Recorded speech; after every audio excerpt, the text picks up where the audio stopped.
Number 8. Switching to the guns they die to.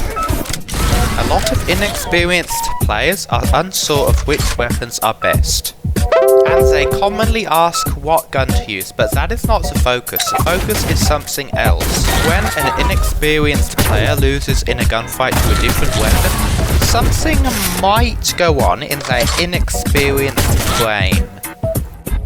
They tell themselves, well, if I die to another weapon, it must be better.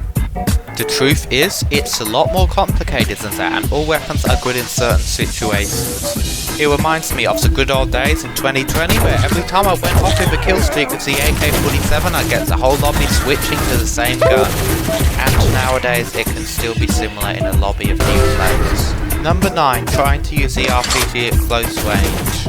Many new RPG players believe this game is no different to other FPS games, and you can actually fire your launcher in close range combat. It only does 10 damage. It's very difficult to kill anyone with this weapon at close range. It's one of those things you should learn quickly. RPG does almost nothing in close range combat. Once you learn that, you can try and kill your opponents with a pistol instead. But good luck to them beating a moving target with full health with bad tracking. Just starts around in circles, missing every bullet instead. If you are this incapable of fighting close range, then all you can do is hope your teammates can save you. But not from me. Without being rude, I believe these players need to practice their skills more. The more you play, the better you will get, and to watch my videos for tips. I don't know what percentage of players have ever died to a close range RPG, but odds are you won't be dying to a close range RPG, and it would be very funny if you did. Moving on to number 10. Number 10. Charging at you in a straight line. The AK-47 is the default weapon selected by a first-time player, and most lobbies are filled with sniper players. And because there is very little efficiency in cell sockets, it's easy to make snipers for rounds against squares.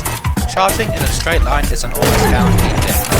Here is the easiest way to die to a sniper if you have the AK-47 or P90. To avoid this, practice your dodging and movement skills.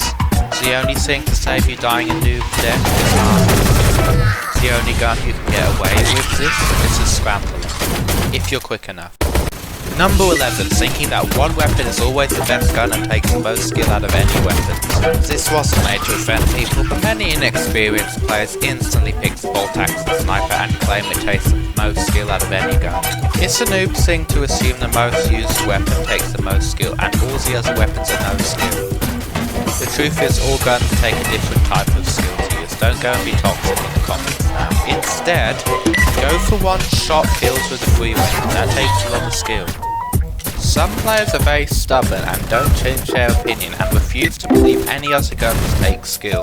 Being an argumentative player does not make you a noob, just uneducated about the skill required to use different weapons.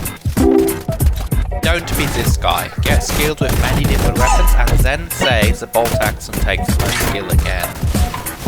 Because it gets tiring having to have all these arguments all the time. But hey, at least this argument didn't last 30 minutes, unlike my last big one. All weapons take a different skill level. If you can acknowledge that, because that is one step towards being better at the game. That does it for 6 Noobs New in Shell Shockers Part 3. See you in the next video.